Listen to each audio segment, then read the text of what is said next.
Here's a good way to stay cool. If you look real close down in the middle of the pond, I should say, a moose took a swim in the pond at Manito Park. We shared this video Sunday. That moose finally left the area. 9 o'clock Sunday night. Stayed in for quite some time. It was a pool for the moose, right? It was a moose pool. We could be seeing a lot more of that. The weather's hot and dry for the next week. And I know Chris has been saying not a drop of rain in sight.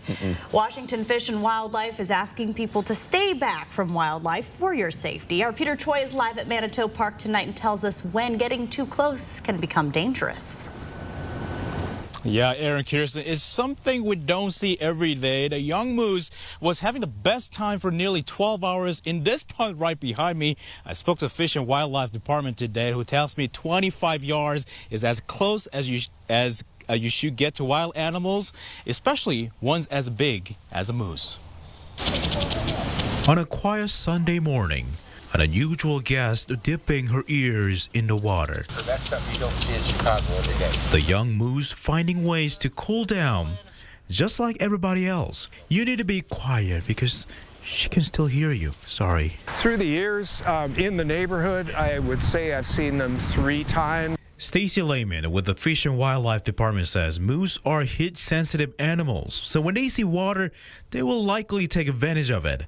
She said a fully grown moose weighs between 800 to 1,000 pounds. So the main thing we do is tell you to keep your distance, and the rule of thumb is 25 yards, so about 75 feet. There were obviously people a lot closer than that yesterday.